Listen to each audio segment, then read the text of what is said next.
girlies in their late 20s, early 30s. Where are we finding men? Unfortunately, they are working overtime instead of going out and dating because they feel they will never be attractive enough or wealthy enough for a girl ever again. I really find this fascinating is what was it? 80% of the women go for 20% of the guys.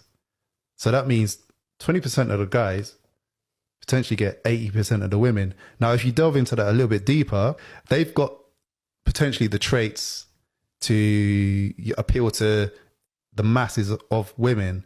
And I find that dynamic really interesting. I say that because what happens to the rest of the guys? How do they feel? How do they act in society? How can they, get away from that? What's brutal about this reality is women are perfectly fine passing around the same top-tier dudes like a community trophy.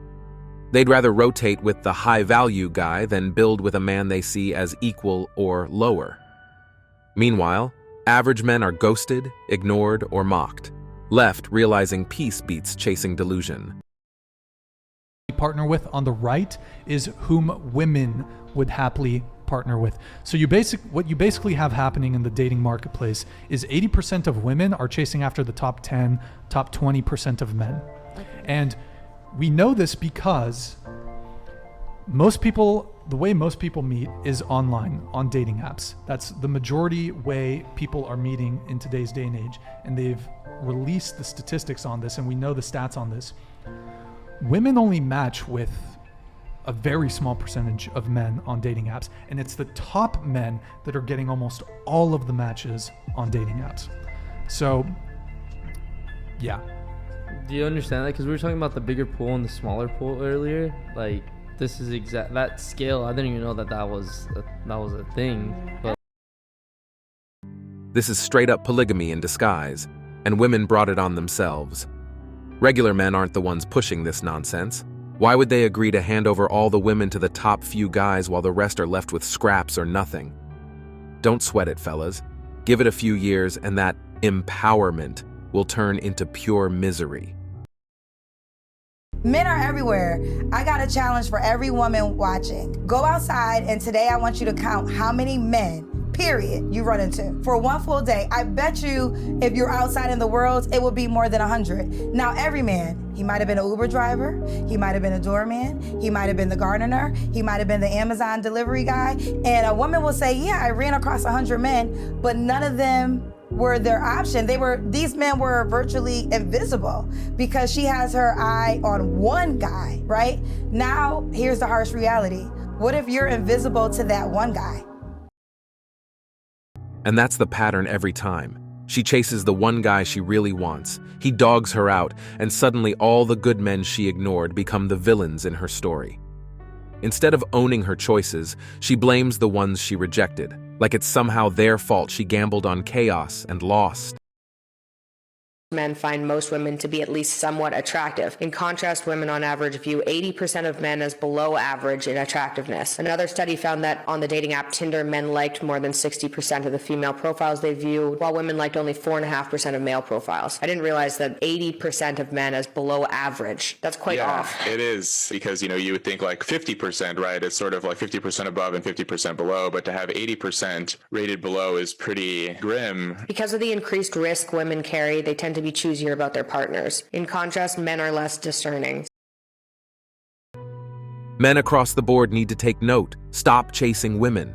If she's not into you, she'll spot your interest instantly and exploit it, twisting it to her advantage while draining you for everything you're willing to give. Chasing only hands her power, not your respect. It's hard to have your shit together. It's hard to be kicking ass in this fucking complicated, bizarre world that we live in. This is why women are so picky. When you see that 80% of the women are attracted to 20% of the men. The world's complicated as hell, and expectations are sky high, especially for guys. You're expected to have it all: confidence, income, looks, emotional strength, and if you slip up once, you're invisible to most women. That 80/20ths dynamic? It's real. Women are hyper-selective, and dudes without status, money, or a perfect look often get overlooked. Not because they're bad men, because they don't hit that top-tier checklist. The top 20% is doing 80% of the sales, making 80% of the money, getting 80% of the business. If you extrapolate that as far as social dynamics and men and women, the top 20% of men are getting 80% of the box. Okay? That's just kind of how it works. So if you strive for greatness and you become the top 20%, the top G, mate, you're going to get 80% of the women. That's just kind of how it is. Absolutely. And that's the beauty of capitalism. And not to get all economic here, is that in socialism, everyone's equal. This whole equality thing, we're all equal. But that means there's no greatness and there's no below average. Everyone's fucking normal. Absolutely. The problem with that is, if everyone's normal and we're all having a good time, who's cleaning up for after the party? Life rewards the top. Whether it's money, business, or dating, those at the top eat first and most. That 80/20ths rule isn't just about sales or income anymore. It's bleeding deep into social and romantic dynamics. The top 20% of men, they're pulling most of the attention, matches, and opportunities, while the rest are left grinding in silence. And while people preach equality, the real world still runs on results. We're all fucking the same men. You know, there's like 20% of men that are sleeping with 80% of the women. All right, man, we go home, man. I think we're good. We got this. We got this handled. What else is there to say? So I feel exactly. Go ahead. So we feel like men are bad, but we have to understand that it's not men that are bad. It's women that have lied to themselves and given us these fairy tales from the media and from Disney movies and from all these things that have given us this fairy tale ending with one man being faithful to one woman and them living happily the fuck ever after. And that does not exist anymore. Maybe it does in faith-based religions and institutions like that, but even then it gets even weirder in those scenarios. But I think women have to, we have to come to reality that this is a pipe dream and we have to learn to adjust and become more high value, because as you and I, I've hit the wall, you're not there yet, but I mean, some might consider she has. So we have to understand that this is a battle.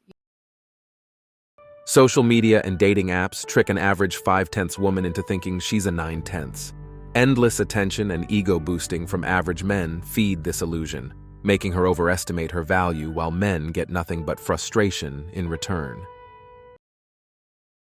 The Lord Panic, Rolo, I think this may be a silly question, but from your perspective, would life and or the sexual marketplace be like 80/20 rule was reversed? Wait a minute.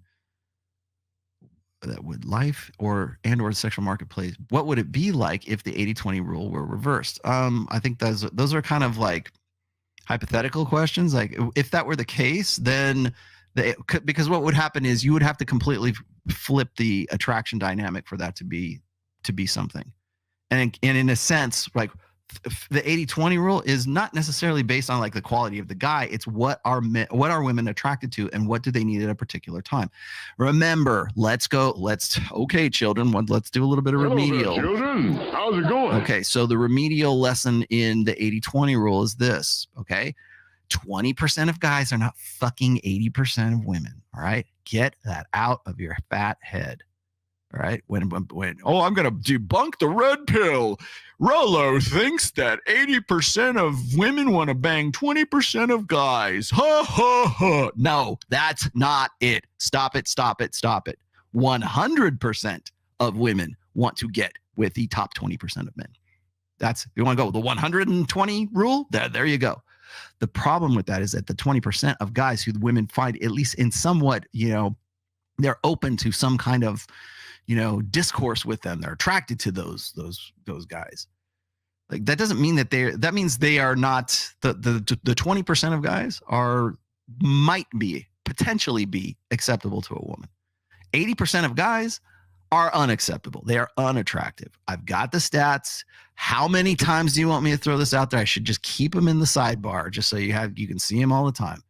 80% of guys are deemed unattractive, not attractive, not maybe, not if he got himself into a better shape. No, they are unattractive. That's what that means. That's why there's the 80/20 rule. The 80/20 rule applies only to guys, all right?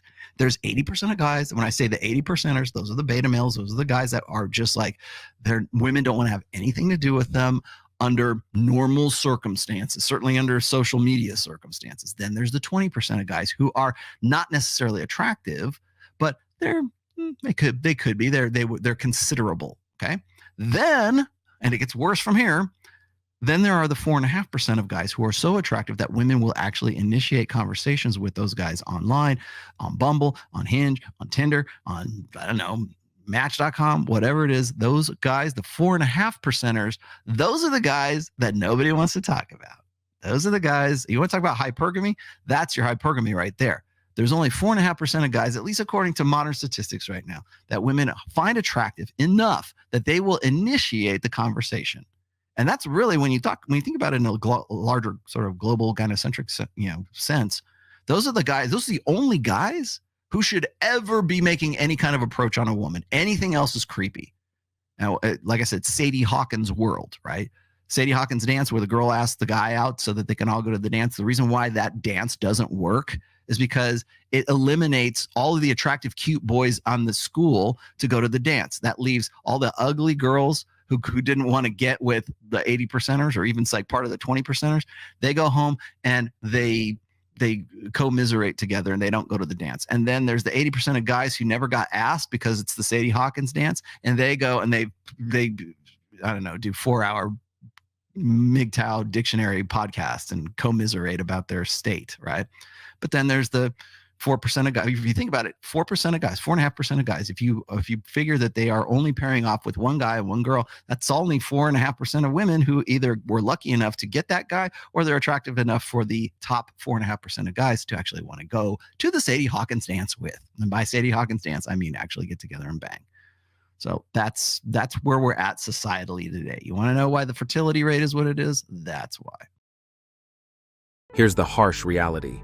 80% of men are seen as unattractive, yet society still parrots all women are beautiful. The 80/20th rule isn't just a dating app stat.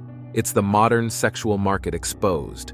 Women wait for the top 20%, ignoring the rest, while platforms like Tinder amplify this gap. Good men outside that 20%, invisible? No wonder dating feels impossible. There was an article that I saw, attraction inequality in the dating economy, and basically it goes into some analysis of kind of like how the likes or swipes are proportionally between men and women, and what percentage of women are liking guys and what percentage of guys are liking girls, and the tier of the quality of the people in terms of like attractiveness measurements. So I don't know if you've heard the saying, I talk about it in anything to do with self-improvement, I guess, in terms of aesthetic context, in terms of looking better, that the top 10% of men get 90% of the women. And these dating statistics seem to back that up pretty conclusively. And this is not unexpected. And, it's just something that I feel like drives home the point even harder. So this one was looking at Hinge. Aviv Gold, I don't even know how to pronounce this, an engineer for the dating site, recently analyzed the share of likes on Hinge that went to the most liked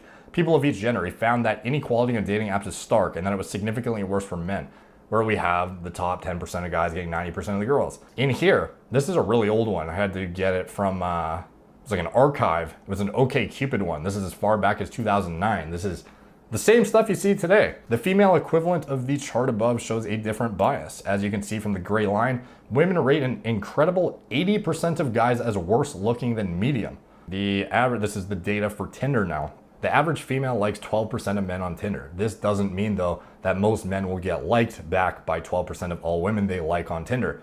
This would only be the case if likes were equally distributed. In reality, the bottom 80% of men are fighting over the bottom 22% of women, and the top 78% of women are fighting over the top 20% of men. So we can see this trend in figure 1. The area in blue represents the situations where women are more likely to like the men. The area in pink represents the situations where men are more likely to like women. The curve doesn't go down linearly, but instead drops quickly after the top 20% of men. Comparing the blue area and the pink area, we can see that for a random female to male Tinder interaction, the male is likely to like the female 6.2 times more often than the female likes the male. So what is the conclusion from all that? is basically that you need to be in the top 10% ideally if you really want to have a good selection, or at minimum 20%. Here's the harsh truth.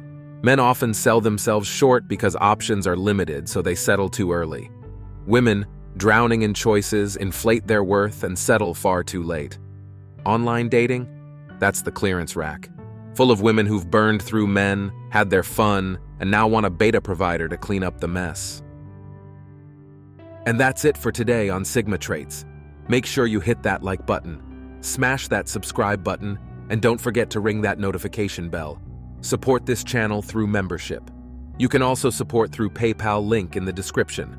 Let us know your thoughts in the comments below. See you all tomorrow.